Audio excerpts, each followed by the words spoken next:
Apakah juga kita udah bisa ngelepas ketergantungan kita sama Amerika dan produk-produknya? Karena nggak bisa dipungkirin banyak dari pelaku usaha di Indonesia yang bisnisnya masih bergantung pada produk-produk dan platform-platform dari Amerika. Kayak YouTube, Instagram, FB, Microsoft, Google. Dan kalau kita masih berpikir kayak Little Project tadi, tulis, yaitu uang pajak yang ditarik akan mendanai militer Israel, berarti apakah kita harus completely nge-ban semua produk Amerika? Karena kita harus konsisten untuk memberikan dampak ini. Kita kasih solusi. Beberapa minggu terakhir, medsos ramai banget soal boycotting produk-produk yang terafiliasi sama Israel. Trigger pertamanya karena McD Israel secara terang-terangan support tentara Israel dengan ngasih makan siang paketan McD.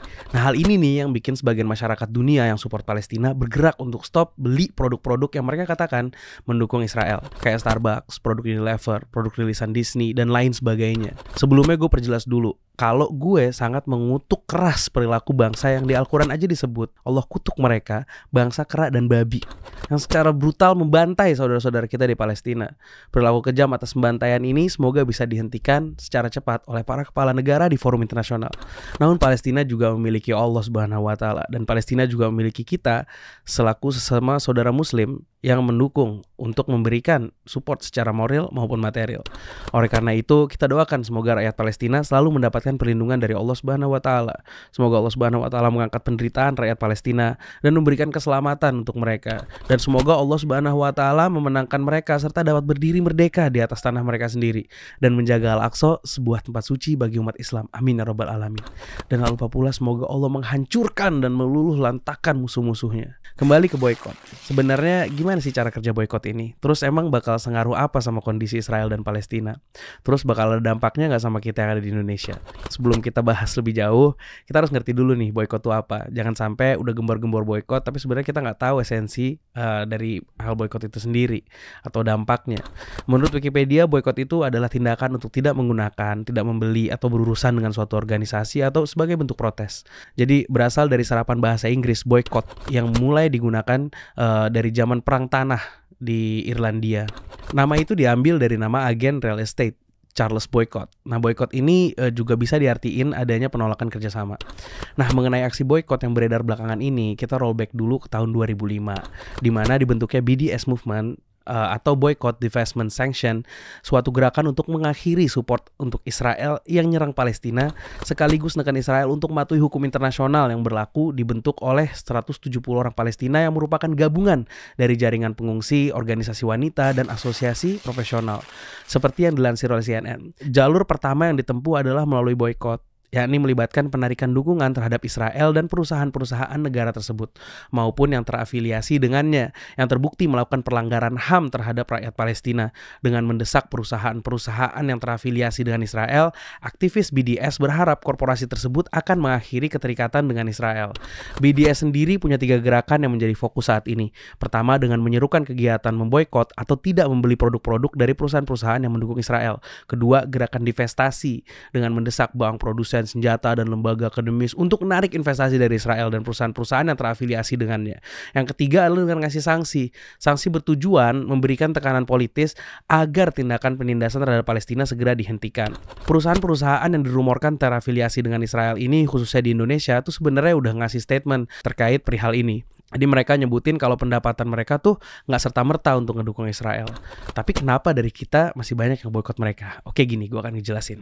Gue mengambil contoh dari gerai restoran internasional yang berada di Indonesia. Jadi dari yang gue baca dari postingannya di Instagramnya littleproject.idn, menurut mereka kalau kantor pusat dapat keuntungan tuh dari biaya royalti, pendaftaran cabang baru, juga impor bahan baku serta peralatan dari Amerika Serikat.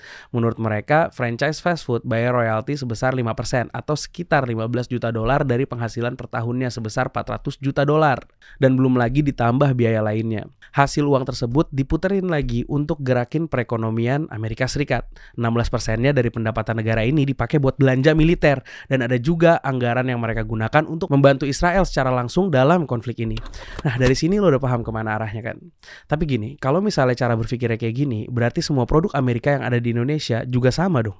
Karena mereka bayar pajak juga di Amerika. Apakah berarti kita harus ngeboikot semua produk Amerika? Walaupun banyak yang bilang juga nggak perlu semua, tapi kita harus terus minimalisir transaksinya mulai dari sedikit-sedikit sampai akhirnya kita bisa melepas ketergantungan kita secara utuh. Artinya apa? Akan mengaruh kalau misalnya kayak gitu caranya. Terus dari mana kita bisa pilih ini atau itu? pilih yang mana yang kita boikot dan mana yang tidak kita boikot? Adakah penilaian secara objektif atau semuanya berdasarkan subjektivitas semata? Gue jadi ingat satu kasus yang belum lama ini terjadi. Ya masih tentang boikot nih. Kalian masih ingat nggak soal beberapa kepala negara barat yang ngeboikot Rusia untuk dikeluarin dari G20 karena serangan mereka ke Ukraina? Nah hal ini didukung sama negara-negara seperti Amerika Serikat, Kanada, Uni Eropa, Polandia, Inggris, dan lain-lain. Salah satu contohnya mereka ngeboikot minyak yang diimpor dari Rusia. Dan ini malah menyebabkan bumerang sendiri karena harga minyak menjadi mahal. Serta pernah terjadi kelangkaan dan ini tuh efeknya sampai ke skala internasional. Dan apakah hal ini ngebuat Rusia berhenti menyerang Ukraina? Tidak juga. Poin gue ini di sini adalah boikot yang resmi yang dilakukan oleh gabungan negara-negara ekonomi terkuat di dunia aja nggak bisa menghentikan Rusia menyerang Ukraina. Dan ternyata malah bumerang untuk negara-negara yang memboikotnya. Maka dari itu, apakah boikot ini yang kita lakukan ini nggak jadi bahaya bagi ekonomi Indonesia atau apa dampak lanjutnya, dan apakah itu kan berpengaruh terhadap mereka jadi bisa menghentikan serangan mereka kepada Israel dan genosida yang mereka sedang lakukan saat ini? Apakah juga kita udah bisa ngelepas ketergantungan kita sama Amerika dan produk-produknya? Karena nggak bisa dipungkirin banyak dari pelaku usaha di Indonesia yang bisnisnya masih bergantung pada produk-produk dan platform-platform dari Amerika kayak YouTube, Instagram, FB, Microsoft, Google. Dan kalau kita masih berpikir kayak Little Project tadi tulis, yaitu uang pajak yang ditarik akan mendanai militer Israel, berarti apakah kita harus completely nge-ban semua produk Amerika? Karena kita harus konsisten untuk memberikan dampak ini. Dan sebuah perjuangan harus ditimbang juga kan, apakah akan tepat sasaran atau malah jadi bumerang yang bahayanya lebih besar daripada manfaatnya. Terus juga sebelum Amerika narik pajak mereka di sana untuk biayain anggaran militer Israel, yang ngerasain rugi duluan yang mana? Ya pendapatan pajak negara kita sendiri duluan. Artinya belum lagi kalau sampai terjadi PHK, udah pendapatan pajaknya menurun, dari mana lagi pemerintah biayai pengangguran dari dampak tersebut? Kalau sampai terjadi. Maka dari itu Pak Ma'ruf Amin mengatakan bahwa pergerakan boikotan ini jangan sampai salah alamat. Maksudnya apaan? Pak Ma'ruf Amin khawatir kalau misal sampai ada produk lokal yang ikutan terboikot, kalau sampai gerakan ini nih nggak terarah. Nah di konflik yang sekarang lagi terjadi, gerakan boikot ini aktif lagi di sosial media. Ditambah lagi ini terjadi di sejumlah negara, termasuk juga di Indonesia. Efek dari campaign ini di sosmed itu bukan hanya kegiatan menyerukan tentang boikot, tapi ada testimoni dari sisi pekerja yang emang juga mengambil gaji dari perusahaan-perusahaan yang dirumorkan mensupport Israel tersebut. Salah satunya Starbucks yang bilang bahwa konsumen langganan yang setiap harinya datang untuk beli, sekarang tuh dengan adanya boykot udah nggak pernah kelihatan lagi. Tapi sebenarnya untuk brand Starbucks yang punya belasan ribu partner mungkin di seluruh dunia, Starbucks di area Timur Tengah sendiri udah ngasih statement bahwasannya mereka tuh nggak terafiliasi dengan negara Israel. Mereka menyebutkan bahwa rumor dukungan korporasi Starbucks juga dengan mantan CEO-nya Howard Schultz kepada Israel adalah tidak tepat. Demikian juga dengan brand McDonald's di Indonesia. PT Rexo National Food selaku pemegang kepemilikan franchise McD di Indonesia juga udah ngasih statement kalau mereka nggak terafiliasi dengan negara Israel. Dan respon mereka terkait rumor kalau misalnya McD bayar royalti itu emang benar, tapi peruntukannya semata untuk mendapatkan hak menggunakan merek dan standarisasi operasional McDonald's itu sendiri. Apalagi nih ya, dari McD Indo sampai KFC Indonesia tuh udah berdonasi buat Palestina dengan ngirim bantuan masing-masing sebesar 1,5 miliar yang disalurkan melalui Basnas. Unilever Indonesia juga sendiri yang dirumorkan terafiliasi sama Israel juga udah ngasih statement tentang kepeduliannya atas peperangan ini. Ira Noviarti selaku mantan direktur utama Unilever Indonesia menyatakan bahwa Unilever telah memberikan bantuan kemanusiaan melalui Palang Merah dan Bulan Sabit Merah Internasional untuk pihak yang terdampak. Pernyataan tersebut diperkuat lagi dengan statement Ketua Umum Apindo, Asosiasi Pengusaha Indonesia, Sinta W. Kamdani, yang menyebutkan bahwa Unilever sebagai anggota Apindo adalah tidak terafiliasi dengan Israel. Bahkan dari sisi retail juga udah mulai ngerasain dampaknya dari adanya gerakan boikot di Indonesia. Pelaku di sektor retail udah khawatir kalau misalnya ini bakal ngaruh ke hal-hal yang lain, kayak penurunan tingkat konsumsi dan menghilangkan potensi investasi. Menurut Ketua Umum Asosiasi Pengusaha Retail Indonesia, Roy N. Monday, laporan dari lapangan bahwa ada penurunan 15-20% terkait dengan penjualan produk kebutuhan harian. Lalu kalau hal ini terjadi, sebenarnya dampak dari boikot itu dirasain oleh siapa? Karena kalau nggak gini, justru malah bisa-bisa kita yang kena dampak dari boikot yang kita lakuin ini sendiri.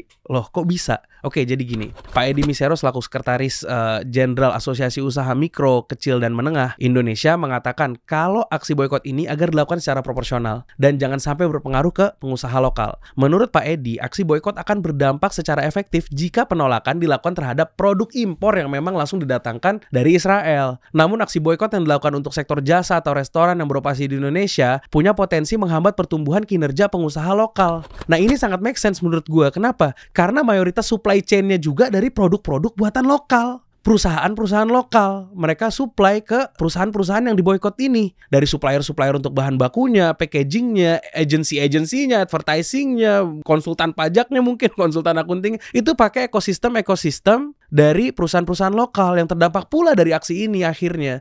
Belum lagi pekerjaannya kan juga orang-orang lokal, orang-orang muslim yang mungkin dibalik lelah dan letihnya mereka di malam hari mereka sholat masukkan doa-doa mereka untuk rakyat-rakyat Palestina juga. Dan kita balik lagi ke contoh brand yang udah disebutin tadi. Misal Starbucks yang punya ribuan pekerja di Indonesia ternyata kolaps atau bangkrut karena adanya boykot. Atau Unilever yang menampung sampai 16.000, atau McD yang belasan ribu. Ini terjadi boykot dan akhirnya sampai pada titik kolaps mereka. Akhirnya terjadi capital flight yang besar-besaran. Habis itu gelombang pengangguran di Indonesia yang luar biasa. Padahal kan pada boykot aja angka pengangguran di Indonesia tuh nempatin posisi kedua tertinggi di ASEAN dengan presentasi angka di 5,45% pada Februari 2023 seperti yang dilansir BPS atau Badan Pusat Statistik. Emang sih ada plus minusnya, mungkin dari boykot ini akan ada peralihan ke produk lokal. Sebagian bilang kayak gitu, produk lokal akan berjaya di negerinya sendiri. Betul, gue setuju sama masalah itu. Apalagi memang dikasih solusi sendiri, kita mau membantu pengusaha-pengusaha lokal untuk bisa menguasai jadi local heroes dan menguasai dan berkuasa di negerinya sendiri. Tapi di luar dari itu lagi, kalau seandainya pengangguran yang sekarang belum bisa keserap ditambah dengan kolapsnya tadi dan makin banyaknya pengangguran, pendapatan pajak yang menurun yang biasa membiayai mereka para pengangguran itu, semua terjadi. Dan kalau sampai terjadi, apakah produk-produk lokal ini udah siap untuk menyerap tenaga kerja yang tidak memiliki pekerjaan? Karena saat ini aja yang ada aja belum bisa menuntaskan pengangguran di Indonesia. Dan diperkuat lagi dari sisi akademisi nih, dosen ekonomi syariah Universitas Muhammadiyah Malang Arif Lukman Hakim, bahwa dia mengatakan kegiatan boykot ini tuh jelas berpengaruh terhadap karyawan yang bekerja di perusahaan-perusahaan terkait. Dampak jangka panjangnya akan berlangsung secara signifikan, misalnya kehilangan pekerjaan atau penurunan pendapatan lantaran minat dan daya beli konsumen menurun. Nah, dalam acara Indonesia Business Forum di TV One, Pak Isi Karim selaku Direktur Jenderal Perdagangan Dalam Negeri menyebutkan bahwa fatwa MUI yang sudah dirilis terkait dengan masalah ini merupakan suatu himbauan untuk semaksimal mungkin menghindari transaksi dan penggunaan produk yang terafiliasi dengan Israel dan suatu bukti dukungan umat muslim di Indonesia kepada Palestina. Pada dasarnya ini sejalan dengan prinsip pemerintah Indonesia yang Indonesia secara tegas mendukung Palestina dan kemerdekaan untuk Palestina dan mengutuk keras agresi Israel terhadap rakyat Palestina dan segala bentuk kekerasan genosida ini agar segera berakhir. Indonesia mengecam keras tindak kekerasan yang terjadi di Gaza karena telah mengakibatkan penderitaan dan semakin banyaknya korban sipil. Tapi Pak Isi Karim menegaskan lagi bahwa keputusan pembelian akhir adalah sepenuhnya milik konsumen sebagai end user. Dan fatwa ini juga bersifat sementara dengan tujuan untuk menekan Israel agar menghentikan agresinya terhadap Palestina. Jadi terkait dengan spekulasi produk-produk yang mendukung Israel yang beredar di masyarakat, Wakil Presiden kita Kiai Haji Ma'ruf Amin berpendapat bahwa seharusnya pemerintah bikin list dan menyeleksi produk apa yang emang langsung terafiliasi sama Israel. Bahkan Menteri Perdagangan Zulkifli Hasan pertanggal 28 November kemarin telah menyebutkan bahwa pemerintah tidak melarang produk apapun selama tidak melanggar peraturan di Indonesia, dan pemerintah juga membebaskan kepada masyarakat untuk mengambil keputusan akan hal ini. Tentunya menanggapi tadi Pak Ma'ruf Amin ya, Wakil Presiden kita untuk menyeleksi produk, tentu pemerintah butuh waktu untuk menyeleksi produk apa aja nih yang memang terbukti memberikan dukungan finansial kepada Israel agar masyarakat tuh bisa dengan tenang untuk mengkonsumsi produk yang beredar. Tanggal 28 November kemarin, Apindo mengatakan akan merilis kira-kira pekan depan dalam waktu dekat ya perusahaan-perusahaan yang memang terbukti terafiliasi dengan Israel. Saya kutip dari kata data. Memang hal boykot ini tentunya ada pro dan kontra tersendiri ya. Dari segi kemanusiaan, jelas agresi yang dilakukan oleh Israel terhadap Palestina ini ya membuat sedih kita sama muslim, sama kaum muslimin. Bagaimana kita lihat, bahkan kemarin kita nonton juga di channelnya Om Deddy Corbuzier kan, ketika Om Deddy membahas dengan Dubes Palestina yang dia mengatakan yang kita lihat di sosial media itu hanya 10% dari kekejaman yang dilakukan oleh Israel. Tentu ini membuat kita sedih. Korbannya itu siapa? Rakyat sipil, wanita, anak-anak, orang tua, rumah-rumah hancur, rumah tinggal mereka. Tapi tetap kita dalam bertindak pun sudah sepatutnya kita melihat dari segala sisi. Jangan sampai hal boykot ini menjadi bumerang untuk saudara seagama kita dan setanah air kita juga. Maka dari itu, untuk masalah besar seperti ini, kalau sikap saya pribadi, saya akan tetap mengikuti arahan pemerintah Indonesia. Karena kalau seandainya itu dilakukan oleh pemerintah, itu pasti sudah melewati kajian, sudah dikaji dari segala macam sisi yang berdampak untuk kesejahteraan, bagaimana dampaknya untuk pekerja, dan balik lagi, ini menjadi keputusan individu masing-masing. Bisa diambil kesimpulan kalau di sini udah ada pertimbangan yang matang dari pemerintah. Karena kalau emang dari awal hal ini boykot dibenarkan langsung secara bagaimana yang berlaku di masyarakat, ya kan pasti pemerintah duluan yang udah memberikan statement tersebut, karena memang sikap pemerintah Indonesia terhadap Palestina itu sangat-sangat clear. Karena masyarakat Indonesia yang Muslim juga memiliki keluarga keluarga kan yang butuh dinafkahi. Yang ditakutkan nanti kesejahteraan mereka kena dampak dari perihal boikotan ini. Belum lagi secara ekonomi makro bisa nurunin GDP, terjadi capital flight, pengangguran yang banyak di mana-mana. Mungkin investasi asing juga kemudian hari takut untuk masuk karena trauma. Ya nggak tahu kan. Dan yang lain yang dampaknya perlu dikaji dari segala macam sisi, bukan hanya dengan mengandalkan emosi. Bukan berarti juga kita tidak peduli dengan apa yang terjadi terhadap saudara kita di Palestina yang masih terjajah. Dan kita perjuangkan kemerdekaan sebagaimana tercantum di UUD 1945 bahwa kemerdekaan itu ialah hak segala bangsa dan penjajahan di atas dunia harus dihapuskan. Insya Allah kita akan selalu mendoakan mereka dan mensupport mereka dengan apa yang kita bisa lakukan semampu kita. Makanya untuk boykot ini kita masih butuh arahan dari pemerintah. Apabila pemerintah mengarahkan kita untuk memboykot produk-produk tersebut, maka kita akan boykot dengan sepenuh hati. Namun apabila memang belum ada statement resmi dari pemerintah, maka keputusan dikembalikan pada individu masing-masing. Terus gimana dengan soal fatwa MUI yang kemarin lagi rame? Nah dari sini teman-teman yang ingin mengikuti himbauan dari fatwa MUI ya dipersilahkan dan tidak dilarang juga. Toh pemerintah kita juga nggak melarangkan hal ini. Semua balik lagi kepada keputusan masing-masing individu. Betul memang tujuannya bagus ya untuk menekan Israel agar berhenti melakukan penyerangan. Namun di sini saya tetap masih menunggu arahan resmi pemerintah terkait dengan pemboikotan ini atau bahkan untuk menyuarakan pemboikotan ini. Karena saya yakin untuk keputusan yang dikeluarkan pemerintah pasti sudah melewati berbagai macam kajian dari berbagai ahli di bidangnya. Juga udah melakukan riset dari berbagai macam sisi yang ada, entah itu dari segi ekonomi, sisi pekerjanya, lapangan kerja, maupun dari segi sosial, masyarakat, dan lain sebagainya pasti sudah dikaji. Sehingga keluarlah sebuah statement dari pemerintah dan itulah yang akan kita ikuti. Jadi in conclusion, kita serahin lagi ke pribadi individu masing-masing. Kalau saya secara pribadi berempati dengan mereka adalah dengan cara mendoakan mereka. Dan kalau ada kesempatan untuk saya memiliki kelapangan rizki, maka kita akan bantu dengan donasi. Dan ekstrimnya, apabila memang arahan dari pemerintah meminta kita untuk involve langsung, apapun bentuknya untuk membantu mereka, semoga kita diberikan hidayah oleh Allah untuk menjawab panggilan tersebut. Karena Allah, untuk saudara kaum muslimin kita yang tengah dibantai dan dijajah oleh Zionis yang terkutuk itu. Dan juga kita harus milih-milih kepada pengumpul dana yang akan diberikan kepada saudara kita di Palestina, agar tidak terjadi kerugian dari oknum pemungut dana liar yang menunggangi hal ini. Dan yang terpenting, kemenangan itu Allah akan berikan sebagaimana saya kutip dari firman-Nya. Karena kemenangan itu dari Allah. Maka saya akan kutip firman Allah dalam surat An-Nur ayat 55.